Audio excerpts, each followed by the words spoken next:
Assalamualaikum warahmatullahi wabarakatuh. Izin memperkenalkan diri, nama saya Liza Augustina dengan NPM 2413024041. Di sini saya akan mempresentasikan hasil observasi laboratorium kelompok 6 yang melakukan observasi di SMA 3 Al-Azhar Bandar Lampung. Di sini ada nama teman-teman saya, yaitu Vini, Anissa Arahmah, Hanihaya Mardiah, dan Randy Permana. Di SMA 3 Al-Azhar Bandar Lampung ini ada 3 laboratorium, yaitu laboratorium komputer, laboratorium bahasa, dan laboratorium IPA. Kami melakukan observasi di laboratorium IPA. Baik, yang pertama itu pendahuluan. Laboratorium adalah tempat yang menyediakan fasilitas untuk melakukan penelitian, pengujian, praktikum, dan menghubungkan teori dan praktek. Untuk memberikan hasil yang optimal, laboratorium harus memiliki fasilitas yang lengkap dan terjaga. Oleh sebab itu, kami melakukan observasi untuk mengetahui apakah laboratorium yang kami pilih sudah baik atau belum. Nah, kami memilih untuk melakukan observasi laboratorium IPA di SMA 3 Al-Azhar Bandar Lampung yang bertempat di UI Halim Bandar Lampung. Kami mewawancarai seorang guru bernama Ibu Fitri selaku laboran di laboratorium IPA SMA 3 Al-Azhar Bandar Lampung. Assalamualaikum warahmatullahi wabarakatuh. Sebelumnya izin memperkenalkan diri, saya Vini dengan PM 2413024047. Di sini saya akan melanjutkan presentasi dari teman saya. Nah, pada ruang laboratorium IPA SMA 3 Al-Azhar ini memiliki 3 ruangan. Yang pertama ada ruang penyimpanan yang digunakan untuk menyimpan alat-alat dan bahan yang digunakan pada saat praktikum. Nah, terdapat alat-alat seperti mikroskop, gelas kaca, dan juga bahan-bahan kimia yang disimpan rapi pada lemari-lemari tersebut. Nah, selanjutnya ada ruang laboran. Pada ruang laboran ini terdapat meja untuk laboran menerima tamu kunjungan, dan juga terdapat papan tulis yang digunakan laboran untuk menulis jadwal penggunaan laboratorium tersebut, karena laboratorium ini tidak hanya digunakan untuk mata pelajaran tertentu. Jadi laborannya harus menulis jadwal untuk penggunaan laboratorium tersebut agar tidak ada tabrakan jadwal. Selanjutnya di sini juga ada 2 etalase penyimpanan alat-alat, karena alat-alat yang ada pada ruang penyimpanan tersebut tidak cukup untuk menampung semua alat-alatnya, jadi disimpan juga pada ruang laboran ini. Dan juga ada beberapa alat yang didapatkan oleh guru-guru yang mengikuti seminar-seminar dari berbagai kampus. Selanjutnya ada ruang praktikum. Pada ruang praktikum ini digunakan oleh siswa untuk melakukan praktikum.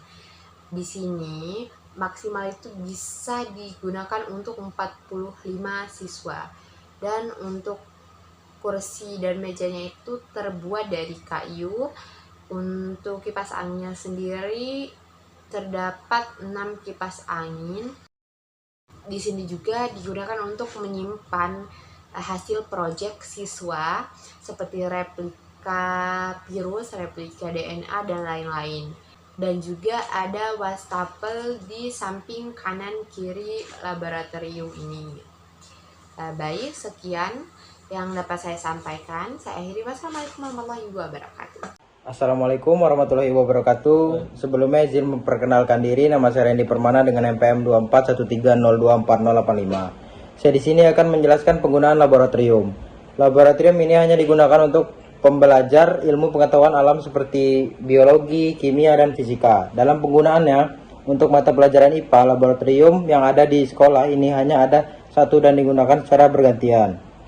Untuk menghindari adanya tabrakan praktikum, laboratorium memiliki jadwal praktikum setiap kelas untuk memastikan tidak ada kelas yang memiliki jadwal praktikum secara bersamaan. Sebelum dilakukannya praktikum, guru juga harus mengonfirmasi ke laboratorium sebelum hari H dilaksanakannya praktikum. Selanjutnya ada persiapan sebelum praktikum. Sebelum praktikum dimulai, ada yang harus dilakukan adalah menyiapkan alat dan bahan yang akan dilakukan terlebih dahulu. Pada SMA 3 Al-Azhar Bandar Lampung ini, yang menyiapkan alat dan bahan untuk praktikum adalah laboratorium. Hal ini dilakukan untuk menghindari terjadinya sesuatu yang tidak diinginkan seperti alat yang pecah atau bahan yang tumpah. Setelah alat dan bahan disiapkan, barulah siswa mengambil sendiri alat dan bahan tersebut.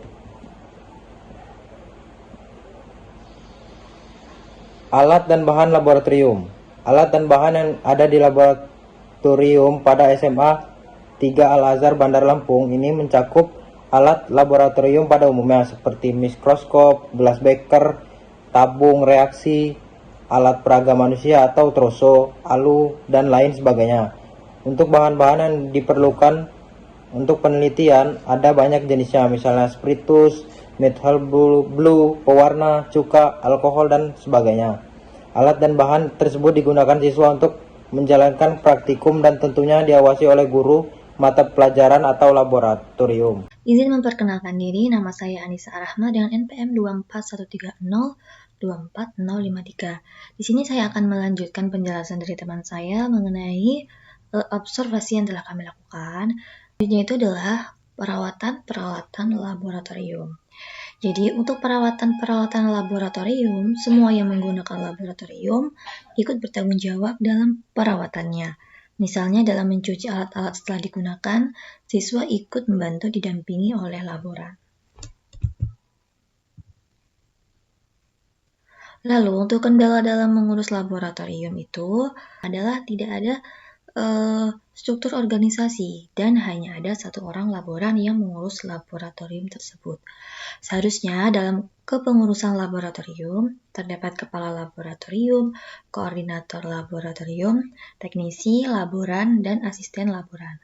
Kendala lain yaitu kurangnya dan ketidaklengkapannya alat-alat laboratorium sehingga siswa harus melakukan praktikum secara bergantian.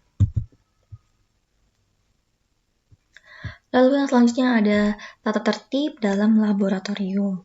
Terdapat tata tertib yang harus dipatuhi oleh pengguna laboratorium itu. Yang pertama itu, siswa tidak diperkenankan masuk ke dalam laboratorium tanpa izin pengelola.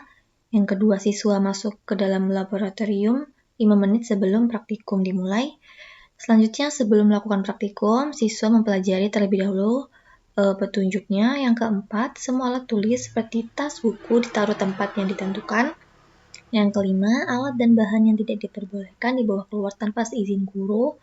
Yang keenam, siswa boleh ke dalam laboratorium harus menggunakan jas lab. Yang ketujuh, jika ada alat yang rusak, maka segera lapor pada guru. Yang delapan, siswa dilarang makan, minum di dalam laboratorium. Yang kesembilan, siswa dilarang membuat suasana gaduh.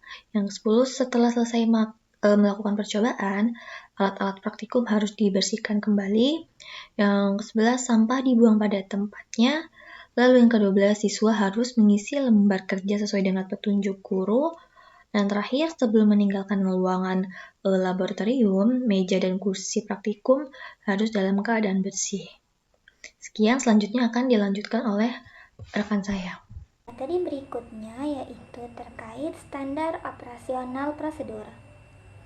Dalam penggunaan lab tentunya harus ada standar operasional prosedur yang dipatuhi oleh pengguna laboratorium. Di antaranya standar operasional prosedur laboratorium pada SMA Al-Azhar itu pertama, siswa dilarang untuk memasuki laboratorium tanpa seizin guru ataupun koordinator laboratorium. B. Merusak sarana dan prasarana yang ada di laboratorium. C. Makan dan minum di dalam ruangan. D. Bercanda atau membuat kegaduhan di dalam laboratorium. E. Melakukan praktikum tanpa bimbingan dan izin dari guru laboratorium. F. Mengambil alat tanpa seizin guru. G. membawa keluar alat laboratorium tanpa seizin guru. H. Membuang sampah sembarangan. Dan I. Mencoret meja praktikum ataupun dinding ruangan laboratorium. Yang kedua, siswa dihimbau untuk melakukan A. Membuang sampah pada tempat yang telah disediakan. B. Merapikan kembali meja dan bangku. C. Mengembalikan alat yang diambil kepada tempat semula. D. Segera melaporkan ke guru ataupun koordinator laboratorium jika terjadi kecelakaan, kerusakan, atau merusak alat dan harus segera menggantinya. E. Sebelum meninggalkan ruangan, siswa diinstruksikan untuk memeriksa kebersihan di tempat duduk masing-masing. F. Meninggalkan ruangan laboratorium dalam keadaan bersih dan rapi. 3. Adapun kewajiban guru di dalam laboratorium, yaitu A. Mengisi daftar pengunjung. B. Menjaga kebersihan, keindahan, dan ketertiban di dalam laboratorium. C. Merapikan kembali sarana dan prasarana yang digunakan. D. Melakukan pengecekan kelengkapan serta kondisi alat setelah siswa keluar yang rusak atau tidak sesuai tempatnya. E. Mencatat kondisi perangkat dan sarana prasarana laboratorium di dalam buku kerusakan setelah praktikum selesai. Yang keempat, adapun sanksi atau hukuman yang diberikan terhadap pelanggaran SOP pada laboratorium, yaitu A. Melakukan pembinaan, dan B. Denda penggantian sesuai dengan kerusakan yang dilakukan. Kapasitas ruang laboratorium.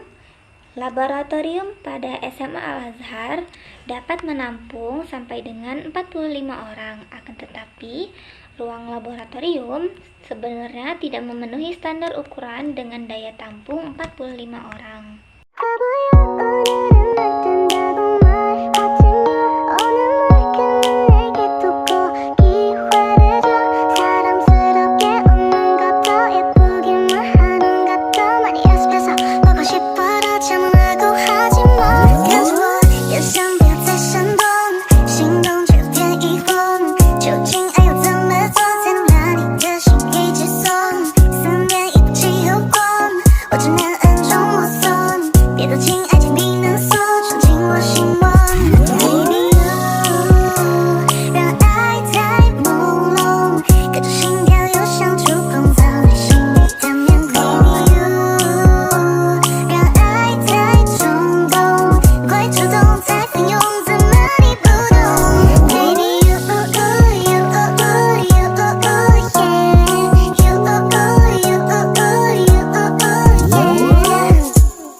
Baik, kesimpulannya adalah laboratorium IPA di SMA Al-Azhar 3 Bandar Lampung ini sudah cukup baik untuk tingkat SMA. Namun ada beberapa hal yang perlu diperhatikan lagi seperti kebersihan laboratorium. Lalu untuk kapasitas ruangannya itu harus diperbesar lagi karena untuk menampung 45 orang itu tidak memenuhi standar. Terus harus ada struktur organisasi yang baik karena berdasarkan wawancara kemarin, laboratorium itu hanya ada satu orang yang mengurus, yaitu Ibu Fitri sebagai laboran. Seharusnya terdapat kepala laboratorium, koordinator laboratorium, dan teknisi agar kepengurusan laboratorium berjalan dengan baik. Serta untuk fasilitasnya yang ada di laboratorium itu, seperti kipas, itu harus diperbanyak atau diganti saja dengan AC karena kemarin waktu kelompok kami ke sana itu terasa sekali panas dan pengapnya berada di laboratorium itu. Sekian presentasi dari kelompok 6. Jika ada kesalahan kata, saya mohon maaf. Wassalamualaikum warahmatullahi wabarakatuh.